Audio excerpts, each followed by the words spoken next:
फ्रीमा चाहिँ नि एउटा विद्यालयमा एउटा परीक्षा गराउँदाखेरि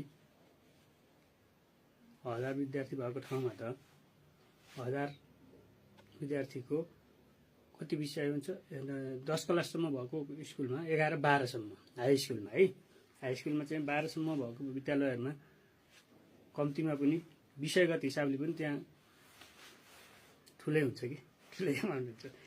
यो मलाई 250 वटा अर्डर आएको हो। अहिले 156 वटा हिजोको र आजकोमा तयार गरे। अब यो सायद भोलि आज चाहिँ पठाइदिन्छु, बुटोल पठाइदिन्छु र भोलि फेरि यदि यो सकिन्जरी मैले गराएर सकिने रहेछ भन्ने रहेछ भने फेरि पनि अरु तयार हुन्छ।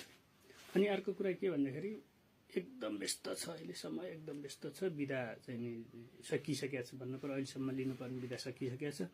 बिदा लिएर गराउनु पर्ने भने हुन्थ्यो। झोला स्कुल ब्यागहरू यहाँ हेर्नु काटेर तनक्कै राखेको छु। यो देखाउँ भनेको फेरि अब यस्तो रहेछ भन्नु होला।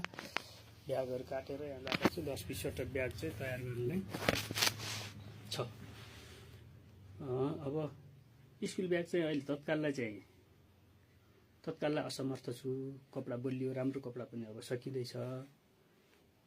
यो चाहिँ मनमा राखिदिनु पर्यो है। कतिजनाले अब यसमा यहाँ कमेन्ट गर्नुहुन्छ, कमेन्ट गर्नु होला।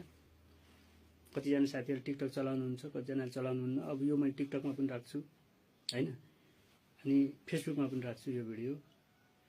तपाईहरुको सद्भावले एउटामा 5 रुपैयाँ 10 रुपैयाँ मलाई सिलाएको आयो भने पनि 200 गराए भने 2000 हुन्छ।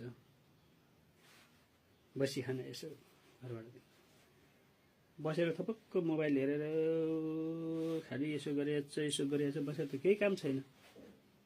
यो मेरो युट्युबको सकारात्मक प्रयोग, सही प्रयोगबाट मैले आर्जित ज्ञान हो। यो ज्ञानले मैले धेरै ब्यागहरू यताउता सबै कुरा पनि बनाइरहेको छु। मैले ब्यागहरूको धेरै जसो फोटो भिडियोहरू बनाएर हाल्न चाहिँ त्यस्तै भएको छ। ठ्याक्क बन्दो रहेछ, भिडियो नबनाएर लैदिइहाल्छन्। त्यसपछि त्यत्तिकै भएको छ। ल जे होस्, मेरो भिडियो चाहिँ पुरा हेरिदिनु भयो, धन्यवाद छ। अब यसलाई पनि ख्याल गरिदिनु होला।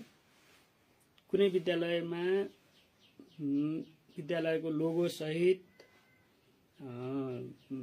ठुलो मात्रामा चाहिँ ब्यागहरू बनाउनु पर्यो, आवश्यक भयो, बनाइदिए हुन्थ्यो भन्ने तपाईहरुलाई लाग्छ भने सम्पर्क गर्नु होला।